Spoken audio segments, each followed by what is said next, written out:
In the quiet village of Marilla, life moved slowly, like honey dripping from the comb, each day blending seamlessly into the next, carrying with it the scent of dust, earth, and the faint traces of fire from cooking hearths. Among the villagers lived a young woman named Amara, whose life had been a constant struggle against poverty, misfortune, and the indifference of fate. Her clothes were threadbare, patched in a desperate attempt to keep the biting wind at bay, and her hands bore the calluses of endless labor. Her hut, a fragile structure of clay and sticks, shivered under the weight of storms, and the cold wind whispered cruelly through the gaps in the walls. Each night, she curled up on the bare floor, hugging herself tightly to keep warm, praying silently that her life would change, though each dawn brought the same harsh reality. Despite her relentless toil, fetching water for villagers, cleaning their homes, tending fields, her efforts never yielded anything more than temporary relief, as though the world had decreed she was destined to remain in misery. While other women her age enjoyed warmth and comfort with their families, Amara had no one to call her own.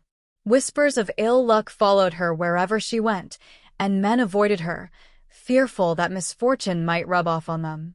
Yet, despite this isolation and the cold judgment of the world, Amara's spirit had not yet been broken, though it walked a thin line between hope and despair. One sweltering afternoon, as she carried a bundle of worn clothes to the river, the sun burning her back and sweat streaking her face, she noticed a figure standing by the water's edge, her presence radiant and almost otherworldly. The woman was dressed in garments of silken elegance, adorned with jewels that caught the sunlight, and her smile was sharp, almost predatory, yet strangely mesmerizing. "Good day," the woman said, her voice smooth as honey, carrying both warmth and an unsettling edge. Amara blinked, unsure if she was awake or trapped in a dream. "Good day, ma'am," she murmured, her voice barely audible, her throat dry. The woman introduced herself as Kyra and revealed that she had been observing Amara, knowing of her hardships, and offering a solution, an opportunity that promised wealth beyond imagination. Amara's eyes widened as Kyra handed her a thick bundle of notes, instructing her to collect specific garments from the villagers, emphasizing that she should not question the purpose, only perform the task diligently. Conflicted but desperate, Amara accepted the money, a flicker of hope igniting in her heart for the first time. The feel of crisp notes in her hands made her chest pound with a mixture of fear and excitement, a strange new sensation that she had never experienced before.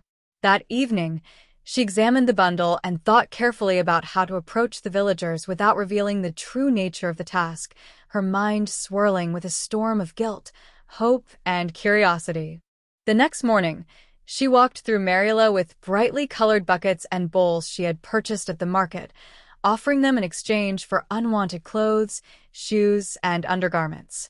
To her surprise, the villagers eagerly handed over their items, enchanted by the shiny containers, unaware of the secret transaction that was about to take place.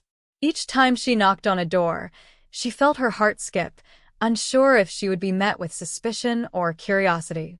"Good morning, Mama," she greeted an elderly woman, holding out a brilliant blue bucket. The old woman narrowed her eyes, but eventually smiled at the gleaming object, returning with a handful of worn garments, shoes, and undergarments. The pattern repeated at each house, the villagers drawn in by the lure of something new, something shiny, while oblivious to the strange exchange happening beneath the surface. Night after night, Amara would collect the items Kyra requested, delivering them quietly to the mysterious woman by the river under the cover of darkness. Kyra, in turn, rewarded her with substantial sums, and Amara's life began to change. She repaired her leaking hut, acquired new clothing, and enjoyed meals she had never imagined. The relief of never feeling hunger for a day, the comfort of warmth on her back, and the small luxury of a soft blanket filled her with an almost dizzying sense of gratitude, though a small, uneasy feeling lingered at the edges of her mind. Her newfound prosperity did not go unnoticed. Whispers of her mysterious success spread like wildfire, and villagers from surrounding areas came to trade their old possessions for the vibrant bowls and buckets she offered. Amara's heart swelled with a mixture of pride and guilt. The villagers praised her ingenuity, not knowing the dark secret behind her wealth. She could see the envy and curiosity in their eyes, and yet a shadow loomed in the corners of her happiness, the unspoken knowledge of what her nightly excursions truly entailed. One night, her neighbor, Lena, who had always been observant and curious, followed her silently to the river. Hidden behind the tall reeds, Lena watched as Kyra performed rituals over the items Amara delivered, chanting in a language that sent shivers down Lena's spine. The garments Amara had collected vanished in bursts of eerie light, and a strange laughter echoed across the water, chilling Lena to the bone. Fear gripped Lena, and she retreated immediately, her heart pounding, realizing the gravity of what was happening. She understood instantly that Amara, though acting under coercion and desperation, was an unwilling participant in a process that drained more than mere fabric. It drained something unseen, something vital. The following day, Lena went to the village elders, recounting everything she had witnessed, her words tumbling out in a mixture of panic and urgency. The elders, solemn and grave, understood the severity of the situation and summoned Amara to the village square to explain herself. Standing before the crowd, Amara's legs shook, and her voice trembled as she confessed everything: her desperation, the pact she had been forced to make, and the rituals she had unknowingly facilitated. Gasps echoed through the crowd, fear and anger written across every face, as the villagers came to terms with the dark truth hidden behind Amara's sudden rise. The chief priest, an elder wise in the ways of the spirits, declared that only by confronting Kyra directly and destroying her power could the village be freed from the unseen curse.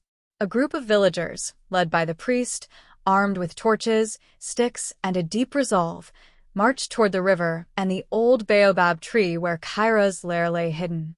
The path, once familiar, now seemed menacing, shadows twisting in the flickering torchlight, as if the trees themselves whispered warnings. The villagers moved silently, every step weighed down with a mixture of fear, anger, and anticipation.